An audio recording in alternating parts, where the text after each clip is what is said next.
127 पूर्ववासियों में अशुभ चर्च। पूर्ववासियों में अशुभ चर्च। जब अयोध्या में शासन करते हुए बहुत समय बीत गया, तब एक दिन रामचंद्र जी सीता के गर्भवती होने का समाचार पाकर अत्यंत प्रसन्न हुए। वे सीता से बोले, विदेहनंदिनी, अब तुम शीघ्र इक्ष्वाकुवंश को पुत्र रत्न प्रदान करोगी। इस समय तुम्हारी क्या इच्छा है, मैं तुम्हारा मनोरथ अवश्य पूर्ण करूँगा। तुम निसंकोच होकर अपने मन की बात कहो। पति के मृदु वचन सुनकर सीता जी मुस्कुराकर बोलीं, स्वामी, मेरी इच्छा एक बार उन पवित्र तपोवनों को देखने की हो रही है। मैं कुछ समय उन महर्षि तपस्वियों के पास रहना चाहती हूँ, जो कंद मूल फल खाकर गंगा के तट पर तपस्या करते हैं। कम से कम एक रात्रि वहाँ निवास करके मैं उन्हें उग्र तपस्या करते देखना चाहती हूँ। इस समय यही मेरी अभिलाषा है। हृदयेश्वरी की अभिलाषा जानकर रघुनंदन बोले, सीते, तुम्हारी अभिलाषा मैं अवश्य पूरी करूँगा। तुम निश्चिंत रहो। कल प्रातःकाल ही मैं तुम्हें गंगा तटवासी ऋषियों के आश्रम की ओर भेजने की व्यवस्था कर दूंगा। सीता को आश्वासन देकर श्रीराम राजदरबार में चले गए। राजदरबार से निवृत्त हो वे अपने मित्रों में बैठकर हास्य विनोद की वार्ता करने लगे। मित्र मंडली में उनके बालसख विजय, मधुवत, काश्यप, मंगल, कुल, सूरजी, कालिय, भद्र, दंतवक्त और सुभगत थे।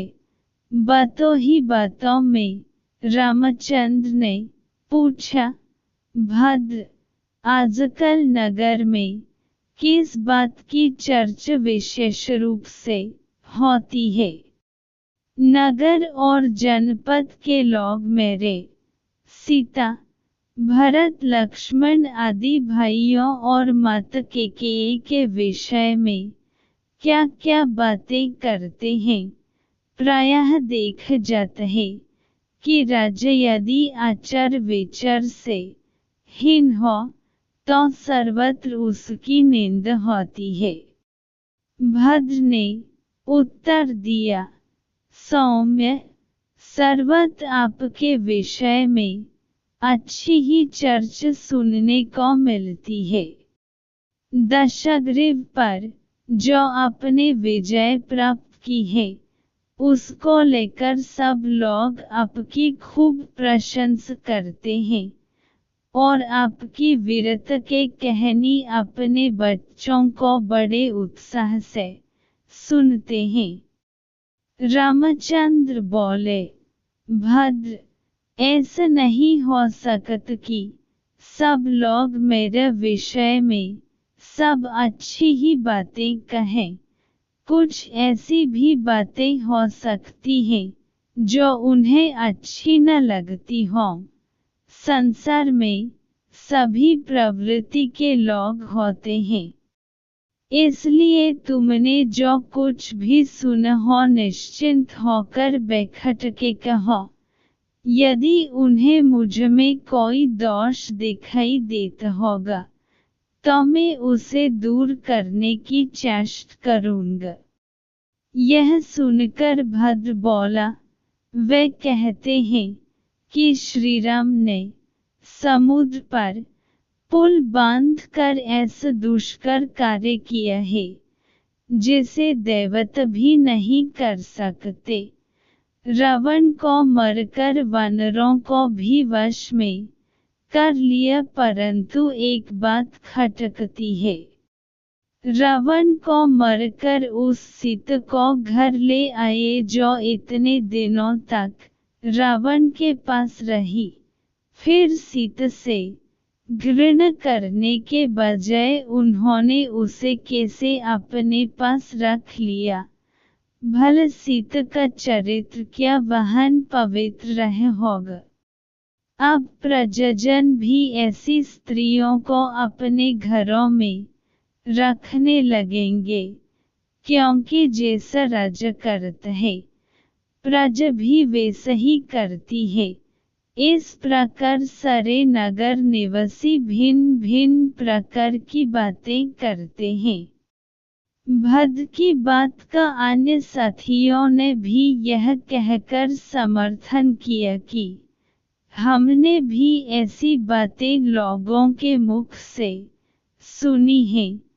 सबकी बात सुनकर राजा राम ने उन्हें विदा किया और इस विषय पर गंभीरतापूर्वक विचार करने लगे। फिर उन्होंने द्वारपाल को आज्ञा देकर अपने तीनों भाइयों को बुलाया। भाइयों ने आकर उन्हें सादर प्रणाम किया और देखा श्रीराम बहुत उदास हैं तथा उनके नेत्रों में आंसू डब रहे हैं। श्रीराम ने बड़े आदर से अपने भाइयों को अपने पास बैठकर कहा, बंधुओं, मैंने तुम्हें इसलिए बुलाया है कि मैं तुम्हें उस चर्चा की जानकारी दे दूं जो पूर्ववसियों में मेरे और सीता के विषय में चल रही है। उनमें सीता के चरित्र के विषय में घोर अपवाद फैला हुआ है और मेरे विषय में भी उनके मन में घृणा के भाव हैं। लक्ष्मण, यह तो तुम जानते ही हो कि सीता ने अपने चरित्र की पवित्रता सिद्ध करने के लिए सबके सामने अग्नि में प्रवेश किया था और उस समय स्वयं अग्निदेव ने उन्हें निर्दोष बताया था। इस प्रकार विशुद्ध आचार वाली सीता को स्वयं देवराज इंद्र ने मेरे हाथों में सौंपा था। फिर भी अयोध्या में यह अपवाद फैल रहा है और लोग मेरी निंदा कर रहे हैं। मैं लोक निंदा के भय से अपने प्राणों को और तुम्हें भी त्याग सकता हूँ। फिर सीता का परित्याग करना तो मेरे लिए तनिक भी कठिन नहीं होगा। इसलिए लक्ष्मण, कल प्रातः तुम सारथी सुमंत के साथ सीता को ले जाकर राज्य की सीमा से बाहर छोड़ आओ। गंगा के उस पार तमस के तट पर महर्षि वाल्मीकि का आश्रम है, उसके निकट उन्हें छोड़कर लौट आना। मैं तुम लोगों को अपने चरणों और जीवन की शपथ देता हूँ। मेरे निर्णय के विरुद्ध कोई कुछ मत कहना। सीता ने गंगा तट पर ऋषियों के आश्रम देखने की इच्छा प्रकट की थी, वह भी पूरी हो जाएगी। फिर गहरी सांस भरकर नेत्रों में आए आंसू पोंछकर वे मौन हो गए।